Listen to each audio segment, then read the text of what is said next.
Bug bounty হান্টিং অথবা information গ্যাদারিংয়ের জন্য আমরা অনেক সময় গুগল ডক্স ব্যবহার করে থাকি, কিন্তু ম্যানুয়ালি গুগল ডক্স ব্যবহার করে ইনফরমেশন গ্যাদারিং অথবা বাগ বাউন্টি হান্টিং খুবই টাইম কনজিউমিং একটা প্রসেস। কতটাই না ভালো হতো যদি আমরা এই প্রসেসটাকে অটোমেট করতে পারতাম। So hey guys, welcome back to an video. আজকের এই ভিডিওতে আমরা দেখব কিভাবে আমরা এফজিডিএস বা ফার্স্ট গুগল ডক্স স্ক্যান টুলটা ব্যবহার করে গুগল ডক্সের সাহায্যে ইনফরমেশন গ্যাদারিং অথবা বাগ বাউন্টি হান্টিং এর প্রসেসকে অটোমেট করতে পারি। তো চলো শুরু করে এক। তো প্রথমে আমাদেরকে টুলটা ইনস্টল করতে হবে। তো ইনস্টলিংয়ের জন্য আমরা প্রথমে ব্রাউজার ওপেন করব। ব্রাউজার ওপেন করে এখানে সার্চ করব এফজিডিএস স্পেস গিটহাব দিয়ে এন্টার করব। এন্টার করলে সেকেন্ড যে লিঙ্কটা আসছে সেকেন্ড লিঙ্কতে ক্লিক করব। ক্লিক করার পর এখান থেকে আমরা কোডটা কপি করে নেব। কোডটা কপি করে আমরা টার্মিনাল ওপেন করে প্রথমে আমরা ডেস্কটপ ডাইরেক্টরির মধ্যে যাব। কমান্ড দেবো সিডি ডেস্কটপ, দ্যাটস দিয়ে এন্টার করবো। তো আমরা এখন ডেস্কটপ ডাইরেক্টরির মধ্যে আসি। তো এবার আমরা এই টুলটাকে ক্লোন করবো। তো টুলটা ক্লোন করার জন্য আমরা কমান্ড দেবো গিট ক্লোন। যে কোডটা কপি করেছিলাম সেটা এখানে পেস্ট করে দেবো। পেস্ট করে দিয়ে এন্টার করবো। তো দেখবে আমাদের টুলটা ক্লোন হয়ে গেছে। তো এবারে আমরা ডাইরেক্টরি চেঞ্জ করে এফজিডিএস টুলটার মধ্যে যাবো। তো কমান্ড দেবো সিডি এফএএস দিয়ে ট্যাবে ক্লিক করলে দেখবে এখানে ডাইরেক্টরি নামটা নিয়ে নেবে। তো আমরা কী করবো, এন্টার করবো। এন্টার করলে আমরা এখন ফার্স্ট গুগল ডক্স স্ক্যান এই ডাইরেক্টরিটার মধ্যে এখানে দেখবে রয়েছে। তো আমি কী করবো, এবারে কেলেস করবো। তো এবারে আমাদেরকে এই টুলটাকে কিছু পারমিশন দিতে হবে। তো পারমিশন দেওয়ার জন্য আমরা কমান্ড দেবো sudo read mode 777 FGDS dot SH দিয়ে এন্টার করবো। এন্টার করার পর আমরা আমাদের এখানে পাসওয়ার্ডটা দিয়ে দেবো। পাসওয়ার্ডটা দিয়ে এন্টার করবো। তো দেখবো আমাদের পারমিশন দেওয়া হয়ে গেছে। তো এবার আমরা টুলটা রান করবো বা টুলটাকে ইউজ করবো। তো আমি এটা ক্লিয়ার করে নিচ্ছি। ক্লিয়ার করে নেওয়ার পর আমরা এখানে কমান্ড দেবো go dot slash capital FGBS dot SH দিয়ে স্পেস দিয়ে আমাদের যে টার্গেট বা তোমাদের যে টার্গেট সেই টার্গেটের নাম এখানে দেবে।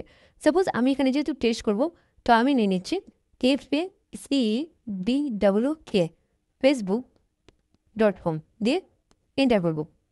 তো আমাদেরকে একটু ওয়েট করতে হবে। ওয়েট করার পর দেখবে রেজাল্টগুলো আমাদেরকে এখানে দিয়ে দেবে। তো আমি ভিডিওটা একটু ফাস্ট ফরওয়ার্ড করছি।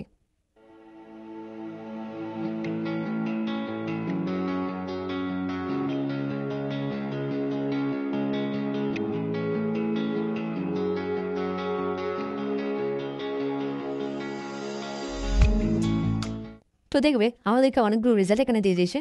তো আমি এখানে আরও একটু টাইম লাগতো, তো তার আগে আমি এটাকে ক্যান্সেল করে দিয়েছি। তো আমাকে অনেকক্ষণ আরও বুঝতে থাকতে হতো টু রেজাল্টের জন্য। তো তোমরা একটু ওয়েট করবে। ওয়েট করলে সম্পূর্ণ রেজাল্টটা তোমরা এখানে পেয়ে যাবে। তো দেখবে এখানে আমরা যদি শুরুতে যাই তো আমরা এখানে টুলটাকে রান করেছিলাম pseudo dot slash FGDS dot SH. আমরা যে সাইটটা নিয়েছিলাম সেটা হচ্ছে facebook.com আমাদের টার্গেট হিসেবে। তো এখানে দেখবে গেট ইনফরমেশান অ্যাবাউট facebook.com। তো আমাদের আউটপুট ফাইলটাও এখানে দেখবে সেভ হয়ে গেছে এই নামে facebook.com.txt। তো নেক্সট আমরা প্রথমে কী করেছেন না চেকিং অ্যাডমিন। তো গুগল কোয়ারিটা যে ইউজ করেছিল সাইট কোলন facebook.com, মানে আমাদের যে টার্গেট নেম সেই টার্গেট ওয়েবসাইটটার নাম এখানে রয়েছে। নেক্সট যে ডক্সটা ইউজ করেছিল ইউআরএল কোলন অ্যাডমিন। তো প্রথমে আমাদের অ্যাডমিন যে পেজগুলো রয়েছে বা অ্যাডমিন যে facebook.com যে ওয়েবসাইটটা, সেই facebook.com ওয়েবসাইটটার যে অ্যাডমিন পেজগুলো রয়েছে সেই অ্যাডমিন পেজগুলোকে প্রথমে ফাইন্ড করেছে। তো প্রথমে এটা অ্যাডমিনের যে লগ ইন পেজগুলো সেগুলো ফাইন্ড করলো। নেক্সট আমরা যদি আরও একটু নিচে যাই তো দেখতে পাবে এখানে নেক্সট এরপর চেক করছিল লগ ইন পেজগুলো। তো সেখানে শুধুমাত্র অ্যাডমিন পেজগুলোকে ফাইন্ড করছিল আর এখানে ফাইন্ড করছিল লগ ইন পেজগুলোকে। তো সাইট করুন facebook.com স্পেস দিয়ে ইউআরএল করুন লগ ইন। তো এই কোয়ারিটা এখানে ইউজ করেছিল। এরপর নেক্সট আমরা যদি আরও একটু নিচে যাই তো এরপর এই টুলটা ফাইন্ড করছিল অ্যাডমিন লগ ইন, অর্থাৎ প্রথমে অ্যাডমিন ফাইন্ড করছিল, তারপরে লগ ইন ফাইন্ড করেছে, তারপরে ইউআরএল অ্যাডমিন লগ ইন, অর্থাৎ অ্যাডমিন যে লগ ইন পেজগুলো রয়েছে সেই অ্যাডমিন লগ ইন পেজগুলোকে ফাইন্ড করছিল। তো নেক্সট এই টুলটা ফাইন্ড করছিল সিপি লগ ইন পেজগুলো, মানে facebook.com-এর যে সিপি লগ ইন পেজগুলো রয়েছে সেগুলোকে ফাইন্ড করছিল। তো কোনো রেজাল্ট এটা ফাইন্ড করতে পারে না। নেক্সট এটা ফাইন্ড করছিল ওয়েব লগ ইন পেজগুলো। তো ওয়েব লগ ইন পেজগুলো অনেকগুলো পেজ এখানে ফাইন্ড করেছে। এরপর ফাইন্ড করছিল কুইক লগ ইন পেজ, যেটা কোনো রেজাল্ট এটা পায়নি। এরপর চেক করছিল WP অ্যাডমিন, অর্থাৎ ওয়ার্ডপ্রেস অ্যাডমিন পেজগুলোকে facebook.com ফাইন্ড করছিল। তো তখন আমি ক্যান্সেল করে দিয়েছি। তো অ্যাট দি এন্ড কি না এই টুলটার সাহায্যে তোমরা বাগ বাউন্টি হান্টিং অথবা ইনফরমেশন গ্যাদারিংয়ের প্রসেসকে অটোমেট করতে পারবে। তো এই ভিডিওটি যদি হেল্পফুল মনে হয় অবশ্যই একটা লাইক করে দেবে, চ্যানেলে নতুন হলে চ্যানেলটা সাবস্ক্রাইব করে দেবে, আর তোমাদের যদি কোনো কোয়েশ্চেন দেখে অবশ্যই কমেন্ট করে জানাবে। Thanks for watching and I will see you in my next video.